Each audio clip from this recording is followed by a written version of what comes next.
Dear students, स्वागत है आप सभी का आपके अपने इस प्यारे चैनल पर। मैं आपका सर मिस्टर डी कुमार। इस वीडियो में क्लास 10th के एनसीईआरटी मैथ से प्रश्नावली 9.1 के प्रश्न संख्या 9 का सॉल्यूशन बताने जा रहा हूं।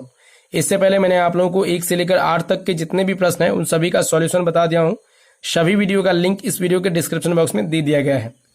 तो स्टूडेंट्स यहाँ पे देख सकते हैं कि 9वां प्रश्न है कि एक मीनार के पाद बिंदु से एक भवन के शिखर का उन्नयन कोण 30 डिग्री है और भवन के पाद बिंदु से मीनार के शिखर का उन्नयन कोण 60 डिग्री है। यदि मीनार 50 मीटर ऊंची हो तो भवन की ऊंचाई ज्ञात कीजिए।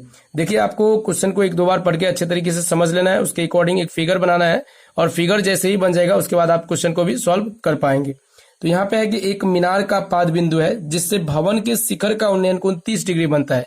उसी प्रकार भवन के पाद बिंदु से मीनार के शिखर का उन्नयन कोण 60 डिग्री बनता है और मीनार की ऊंचाई आपको 50 मीटर दे दी गई है, तो भवन की ऊंचाई जो है आपको ज्ञात करना है। तो चलिए इसको सॉल्व करके दिखाता हूं। आपके पास बुक होगा, उसमें क्वेश्चन देखते रहिए, मैं आपको डायरेक्ट इसे सॉल्व करके दिखाता हूं। तो इससे पहले अगर आपने इस चैनल को सब्सक्राइब नहीं किया है तो इसी प्रकार के वीडियो अप टू डेट पाने के लिए चैनल को अभी सब्सक्राइब कर लीजिए। साथ में नोटिफिकेशन बिल को दबाकर जरूर रखिएगा ताकि आपको हर एक आने वाले वीडियो की नोटिफिकेशन अप टू डेट मिलती रहेगी। तो स्टूडेंट्स चलिए सॉल्व करते हैं। तो यहाँ पे 9वां प्रश्न है कि एक मीनार है और एक भवन है। तो सबसे पहले यहाँ पे मीनार का जिक्र किया गया है, तो एक हम मीनार बना लेते हैं। तो यहाँ पे देखिए, यहाँ पे एक मीनार हम बना लेते हैं। ये कोई मीनार है जिसकी ऊंचाई भी आपको दे दी गई है 50 मीटर।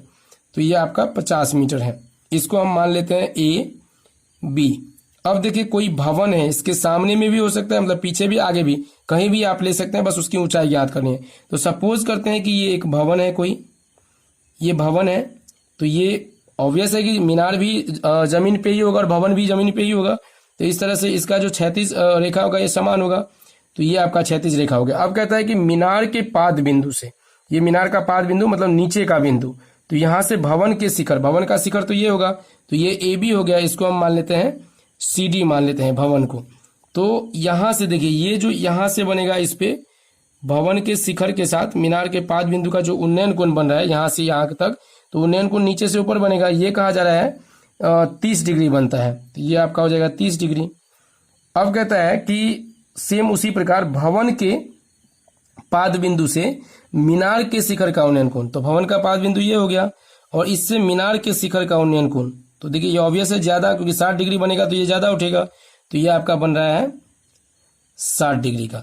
अब देखिए, मीनार की ऊंचाई पता है तो आपको भवन की ऊंचाई अर्थात सी डी की ऊंचाई ज्ञात करनी है। तो आप दो समकोण त्रिभुज यहाँ पे देख सकते हैं, एक आपका ए बी सी और एक यहाँ पे देख सकते हैं डी सी बी। तो इसके आधार पे जो है भवन की भवन की ऊंचाई जो है हम ज्ञात करेंगे। तो सबसे पहले जो आपको निकालना है वो यहाँ पे हम लिख लेते हैं। तो यहाँ पे लिखते हैं कि माना कि डी सी या सी डी भी लिख सकते हैं, माना कि सी डी कोई भवन है, माना कि सी डी कोई भवन है जिसकी ऊंचाई x मीटर है। यहां पे स्पष्ट हम पहले ही लिख लिए हैं कि माना कि हम मान लिए हैं इसकी ऊंचाई x मीटर मान लिए। यहां पे फिर नीचे लिखते हैं तथा ए बी कोई मीनार है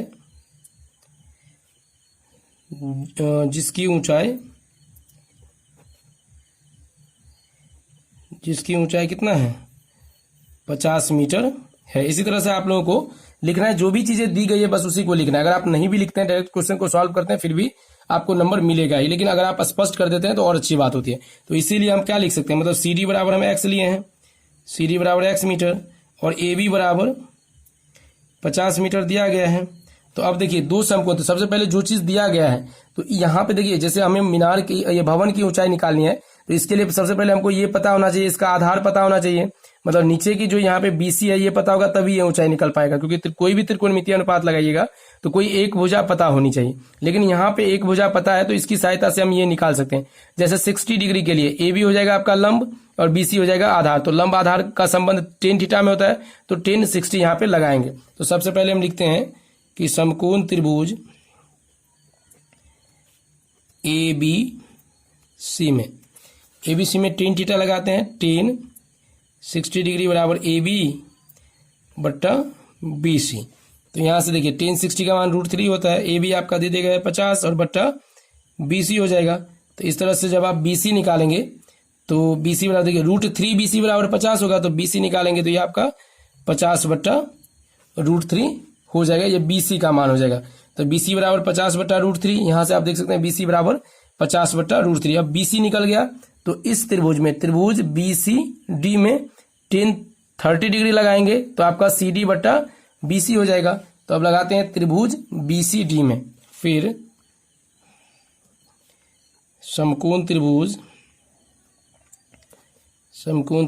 BCD में tan 30 डिग्री, तो ये हो जाएगा DC बट्टा या CD भी लिख सकते हैं आप, DC भी लिखते हैं, तो CD बट्टा BC या tan 30 आपको पता होगा 1/√3 होता है, और CD का मान आपने x माना है तो x बट्टा BC, अभी BC आप देख सकते हैं 50 बट्टा √3 आया है, तो यहाँ पे आप लिख सकते हैं 50 बट्टा √3 लिख सकते हैं। जब आप इसे सॉल्व करेंगे तो ये 1/√3 इक्वल्स टू हो जाएगा √3x/50, क्योंकि जब आप इसे देखेंगे, ये देखिए इसको मैं सॉल्व करके कहीं साइड में दिखा देता हूं कि x बट्टा 50 बट्टा √3 कैसे आएगा, √3x बट्टा 50। तो देखिए x बट्टा 50 बट्टा √3 है, तो इसको हम लिख सकते हैं x बट्टा 1 और बट्टा 50 बट्टा √3, तो ये बट्टा मतलब भाग हुआ, तो आप इसको लिख सकते हैं x बट्टा 1 भागा 50 बट्टा √3 लिख सकते हैं। आप भाग को जब आप गुना में बदलते हैं तो x बट्टा 1 गुने √3 बट्टा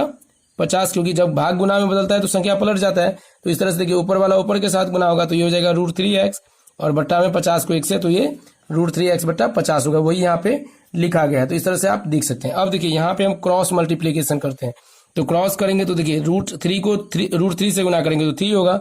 आपको पता होगा रूट में दो समान संख्याओं को गुना करते हैं तो रूट अपने आप हट जाता है, तो √3 गुने √3 तो 3 इंटू एक्स, तो 3x, तो देखिए 3x बराबर आपका यहाँ पे आ जाएगा 50 आ जाएगा, या x बराबर क्या होगा 50 बट्टा 3 होगा।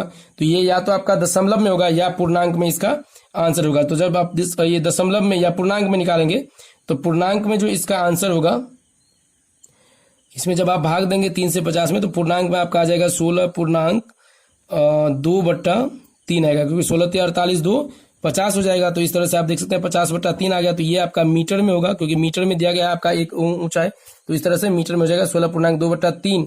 या अगर आप पॉइंट में निकालेंगे तो पॉइंट में भी 16.6 के आसपास आएगा, तो 16.6 या 16.66 आता है, तो ये अप्रॉक्स जो आपका वैल्यू आ जाएगा 16.7 मीटर। तो इसमें से कोई एक आंसर आपका दिया गया रहेगा, जो भी दिया गया हो आप बुक में देख लीजिएगा। तो x चूंकि किस चीज का हम मान माने हैं, x माने हैं भवन की ऊंचाई, तो इसीलिए हम लिख सकते हैं अतः यहाँ पे करके, अतः भवन की ऊंचाई